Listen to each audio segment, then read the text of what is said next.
Йохан, и он расскажет вам, как он изучал английский, как стоит его изучать.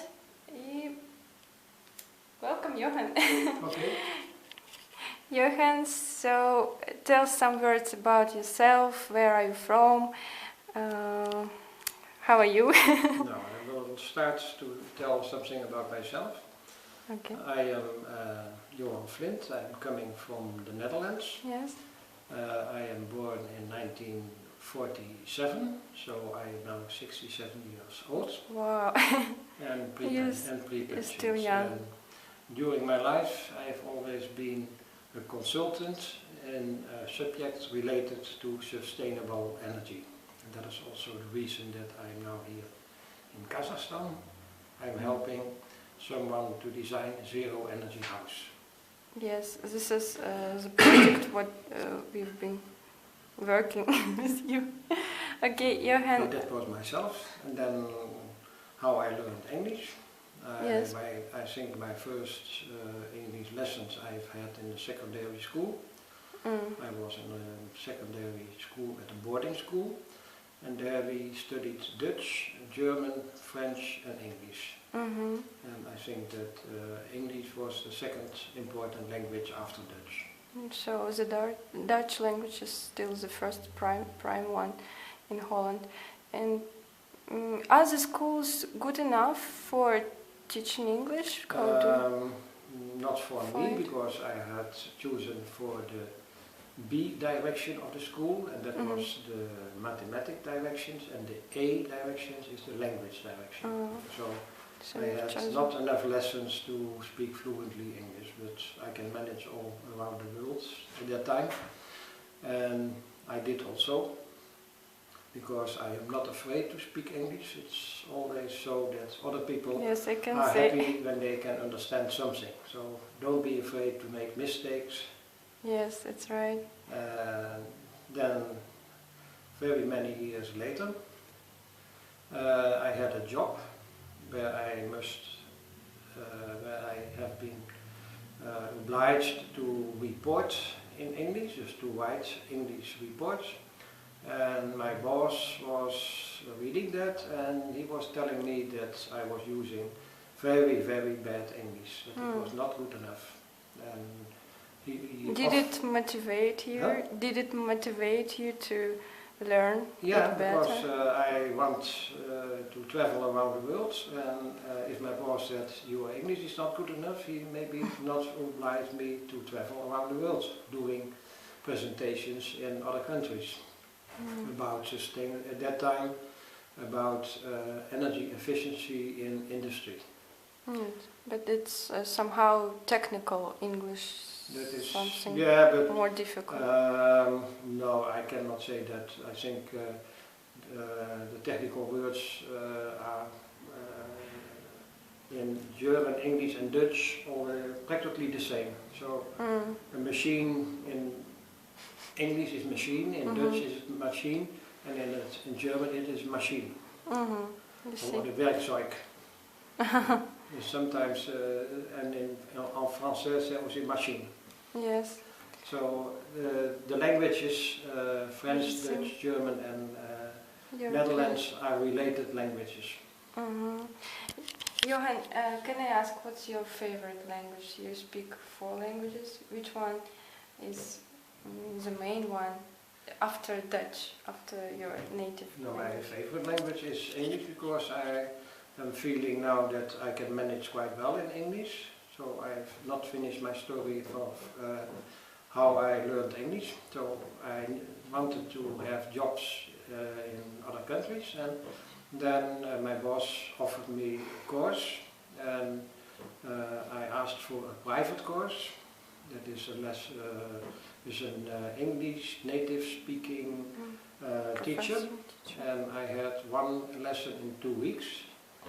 And during the 2 weeks I kept some homework, normally 2 pages of an English study book, and I also were obliged to write a story of 1 page typed, that is about 300 words.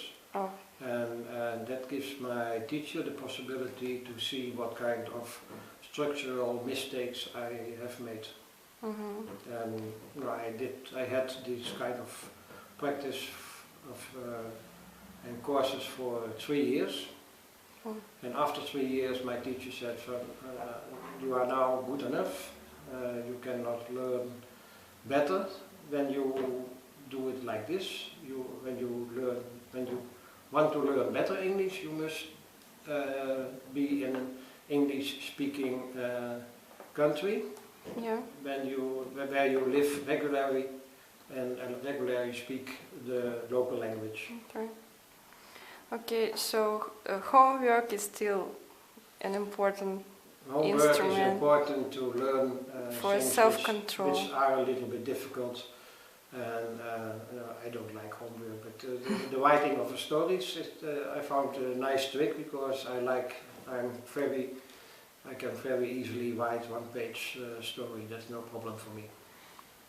So now you travel and speak English, and this is the lifestyle you wanted many years ago, and you succeeded, I can say, so because in my pension period I joined an organization of Dutch senior experts, and the task of a Dutch senior expert is to go to a foreign country, a developing country, and to help the developing country a step forwards with some of the problematics where I'm specialized in. Which developed country did you go for the first time? When did you go abroad? The first time that was the Philippines. Oh, it's not English-speaking language. No, it was, yes, you can say that the Filipinos have their own language, but their second language is English. And I still have contact with one girl on Facebook, so I'm reading her pages and what she's doing, and I remarked that about a third of the language on Facebook in the Philippines is English. Yeah, it's nice. It's interesting to know, even for me. Okay, so I invited my friend Johan to our local art gallery, and now I want to know his impressions. How does he feel here? Maybe he liked something special. How do you find it, Johan? Well, I find it very interesting. Things what I most like are the horses, because for me Kazakhstan is the country with the Kazakhs, the man on the horse. Symbolizes. Yes. Kazakhstan symbolizes him. Horses. And, also I like to look at the portraits, because I have myself also painted and studying painting portraits, and I was not so good in it. Not every couple does it. Oh. In fact, not every. What are you going to do? Man, how am I going to get married? Oh, completely differently. People come here when they get married, because here there are bridges, and the tradition is like groom has to bring his wife, his bride, yes, over the bridge in his hands. Okay, that part we had just missed. That's a little bit pity. Yes. And another tradition, where is it? Oh, right there. Let's go there. Okay. Well, this kind of tree. Nice. I will take a picture from all the logs with you. And the river. Yes, there are logs.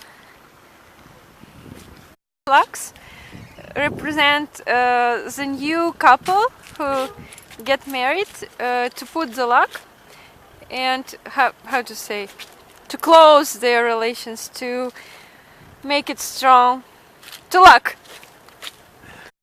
Lives forever. Yes. Let's see if I can find a good one. No, go around, and there are so many. For a nice inscription. Already a little bit better. Okay. And then I just have. It's beautiful now. Ice breaks. I like to be here. It's better than nothing, and we didn't have a place before to walk along the river, you know. Not so bad, yes? Do you want to go upper and see what happens there?